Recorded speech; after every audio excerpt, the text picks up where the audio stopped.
अस्सलाम वालेकुम dear students. आज हम पढ़ेंगे नाइन्थ क्लास का यूनिट नंबर 6, उसका लेक्चर नंबर 2 पढ़ेंगे। तो हमारे टॉपिक का नेम है characteristics of enzyme. Characteristic of enzyme को सबसे पहले 1878 के अंदर जर्मनी का फिजियोलॉजिस्ट था, उसका नाम था विनहेल्म खोने। उसने सबसे पहले इसको क्या किया था, डिस्कवर किया था। उसने क्या कहा था, first used the terms enzyme. उसने सबसे पहले क्या किया था, एंजाइम की जो टर्मिनोलॉजी थी इस वर्ड को उसने यूज किया था। उसने क्या कहा था, enzymes are globular protein. Enzyme क्या है, ग्लोबुलर प्रोटीन है, मतलब ये वाटर के अंदर क्या होती है, डिजोल्व होती है और उसकी जो शेप होती है वो ग्लोब की तरह की होती है, मतलब स्फीयर की तरह की होती है। That is soluble in water, जो पानी के अंदर क्या होती है, डिजोल्व होती है।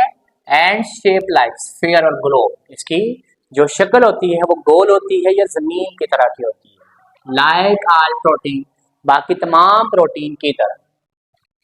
Enzymes are made up of a long linear chain of amino acid. ये किससे मिलके बने होते हैं, अमाइनो एसिड से मिलके बने होते हैं। That fold to produce a three dimensional molecule.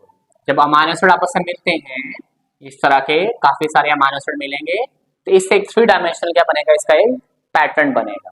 बहरहाल आप लोग हायर क्लासेस के अंदर इसके टाइप्स पढ़ेंगे, प्राइमरी, सेकेंडरी, टर्शरी, क्वार्टरी, मतलब ये चार तरह की इसके क्या पढ़ेंगे हम लोग फर्स्ट ईयर की बायो के अंदर, ये डिटेल से पढ़ेंगे। अच्छा, इसकी कुछ करैक्टरिस्टिक्स है। प्रॉपर्टी नंबर 1 आप लोग देखें, almost all enzymes are made up of protein. जितने भी एंजाइम है वो किससे मिलके बने हुए हैं, प्रोटीन से मिलके बने हुए हैं। They are made up of amino acid, और जितनी भी प्रोटीन है वो किससे मिलके बनी होती हैं, अमाइनो एसिड से मिलके बनी होती हैं। जैसे आप लोग ये कंसिडर कर लें, ये एक दीवार है, दीवार के अंदर क्या होती है, ये सारी ईंटें लगी होती हैं। अभी छोटी छोटी ईंटें हैं, इनके मिलने से क्या बनती है, दीवार बनती है। आप कंसिडर कर लें, ये आप लोगों के पास प्रोटीन है और इसके जो सब यूनिट्स है छोटे छोटे से, ये सारे क्या होते हैं, अमाइनो एसिड्स होते हैं। तो पहले पॉइंट में उसने क्या बताया, जितने भी एंजाइम है वो प्रोटीन से मिलके बने होते हैं, और प्रोटीन वो खुद किससे मिलके बने होते हैं, अमाइनो एसिड से मिलके बने होते हैं। Number 2, most of enzyme reaction rates are million times faster than those of a compare uncatalyzed reaction। इसका मतलब क्या है, वो रिएक्शन जिनके साथ एंजाइम मिला होता है तो उनका रिएक्शन का रेट क्या होता है, बहुत ज्यादा फास्ट होता है। हो सकता है वो लाखों गुना तेज हो बनिस्बत उसकी वो रिएक्शन जिसमें हम लोगों ने एंजाइम को इस्तेमाल ना किया हो, अनकैटालाइज हो, मतलब उसमें हम लोगों ने कैटालिस्ट या एंजाइम को इस्तेमाल ना किया होता, वो रिएक्शन क्या होगा, वो फास्ट नहीं होगा, वो स्लो होगा। Number 3, enzymes are very specific for the type of reaction. जितने भी एंजाइम है अपनी रिएक्शन के लिहाज से उनकी जो नेचर होती है वो बहुत ज्यादा क्या होती है, स्पेसिफिक होती है। जैसे कंसिडर कर लें आप लोग, आपके स्टमक के अंदर जो एंजाइम्स होती हैं वो सिर्फ वहां पर ही काम करेंगे, आपके इंटेस्टाइनल एंजाइम इंटेस्टाइन में ही काम करेंगे, और बॉडी के जितने पार्ट्स हैं वहां पर जो भी एंजाइम्स काम कर रहे हैं वो सिर्फ वहां पर ही काम करेंगे।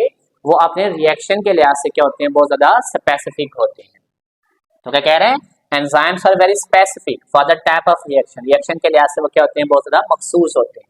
And the nature of their substrate, और सबस्ट्रेट के लिहाज से भी क्या होते हैं, ये मखसूस होते हैं। जैसे ये एंजाइम, एंजाइम के ऊपर सबस्ट्रेट, तो ये स्पेसिफिक किस्म का सबस्ट्रेट स्पेसिफिक किस्म के एंजाइम के ऊपर ही क्या होगा, अटैच होगा, तभी ये बाइंड होंगे और उनके मिलने से क्या बनेगा, एक प्रोडक्ट बनेगा।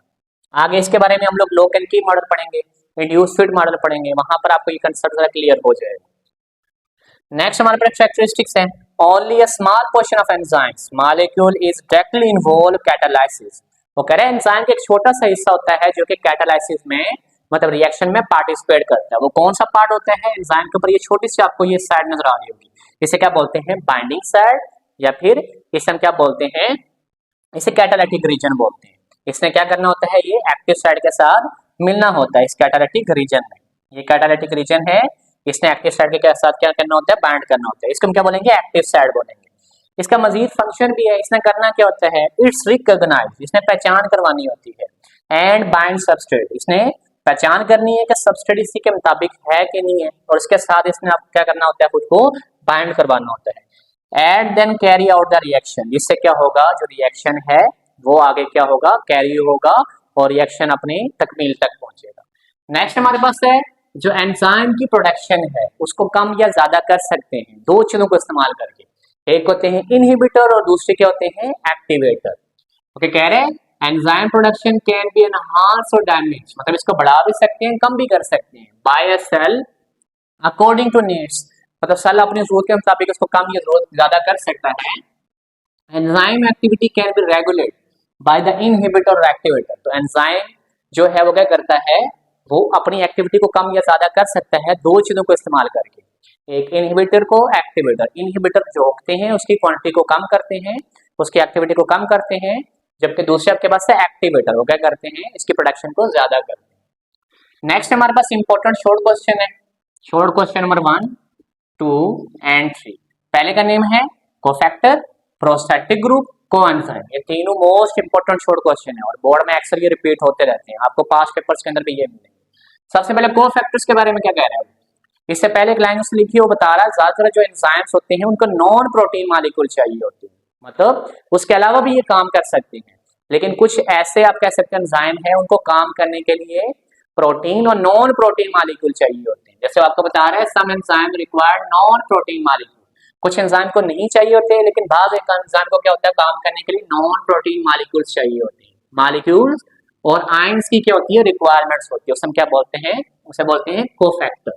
अब इसकी एग्जांपल से टू इनऑर्गेनिक और ऑर्गेनिक। इनऑर्गेनिक और ऑर्गेनिक के कंसेप्ट का भी आपको पता होना चाहिए। इनऑर्गेनिक वो सब्सटेंस होते हैं जो वाटर में डिसॉल्व हो जाए, जबकि जो ऑर्गेनिक वो सब्सटेंस होते हैं जो वाटर के अंदर डिसॉल्व ना हो, उसे बोलते हैं। तो इनऑर्गेनिक में मेटालिक आयंस आते हैं और ऑर्गेनिक की बात करें तो फ्लेविन और दूसरा क्या आता है, नीम आता है। नेक्स्ट हमारे पास है प्रोस्टैटिक ग्रुप। प्रोस्टैटिक ग्रुप क्या होते हैं, अगर आपके पास ये वाले कोफैक्टर एंजाइम के साथ टाइटली बॉन्ड हो, हम क्या बोलेंगे, कोफैक्टर्स बोलेंगे, प्रोस्टैटिक ग्रुप बोलेंगे। If organic cofactors are tightly bonded to enzyme they are called the prosthetic group. तो कोफैक्टर एंजाइम के साथ टाइटली बॉन्ड हो उसे हम क्या बोलेंगे, उसे बोलेंगे प्रोस्टैटिक ग्रुप। अगर यही वाले कोफैक्टर्स एंजाइम के साथ लूजली अटैच हो, स्लैट 3 की जगह आप लोग लिख लें लूजली, तो आपकी ये डेफिनेशन भी क्या हो जाएगी, कंप्लीट हो जाएगी। If organic cofactors are loosely attached with enzyme, अगर ये कमजोरी के साथ अटैच हो हम क्या बोलेंगे, उसे बोलेंगे कोएंजाइम्स। इसकी एग्जांपल उसने दी हुई है, riboflavin, thiamine and folic acid, ये इसके 3 एग्जांपल। नेक्स्ट हमारे पास आखिरी स्टेप्स है, वो कह रहे हैं कि जो एंजाइम्स होते हैं स्पेसिफिक ऑर्डर के अंदर एक मखसूस पाथवे के अंदर क्या करते हैं, काम करते हैं। जैसे आप लोगों का pathway A, pathway B and C, मतलब ये वाला एंजाइम है, इसने सबस्ट्रेट के साथ मिला और इससे क्या बनेगा, प्रोडक्ट। तो दूसरे वाला एंजाइम क्या करेगा, इस प्रोडक्ट को क्या करेगा, एज अ सबस्ट्रेट के ऊपर इस्तेमाल करेगा। फिर ये सबस्ट्रेट इसके साथ मिलेगा तो नेक्स्ट के साथ क्या कहलाएगा, ये एज अ सबस्ट्रेट कंसिडर होगा। तो क्या कह रहे हैं, several enzymes can work together in a specific order. जो मुख्तलिफ किस्म के एंजाइम है वो एक मखसूस ऑर्डर के अंदर क्या करते हैं, काम करते हैं, creating a metabolic pathway.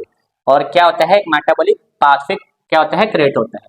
In a metabolic pathway, जब एक मेटाबॉलिक पाथवे बन जाता है, one enzymes take the product of another enzyme as a substrate. मतलब आपके पास ये वाला एंजाइम है, ये इसके साथ सबस्ट्रेट है, या बस मिले तो इसके मिलने से क्या बनेगा, प्रोडक्ट बनेगा। अब ये जो प्रोडक्ट बन चुका, ये अगले एंजाइम के लिए क्या होगा, एज अ ये सबस्ट्रेट होगा। आप समझ लें कि जो प्रोडक्ट बना था ये एज आपके पास क्या बनेगा, ये एज अ सबस्ट्रेट इसके लिहाज से क्या करेगा, काम करेगा।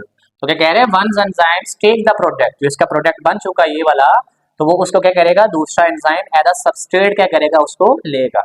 आफ्टर द रिएक्शन, रिएक्शन होने के बाद the product is passed, product को पास किया जाएगा on to the next enzyme. तो एक एंजाइम से दूसरे एंजाइम इसको पास किया जाएगा, जैसे ए से बी के अंदर गया, बी से सी के अंदर और सी से डी के अंदर। तो ऐसे ये एज अ जो सबस्ट्रेट है वो क्या किया जाएगा, कंसिडर किया जाएगा और एक मेटाबॉलिक पाथवे के जरिए एक स्पेसिफिक ऑर्डर से ये तमाम क्या किए जाएंगे, रिएक्शन को जो है मुकम्मल किया जाएगा।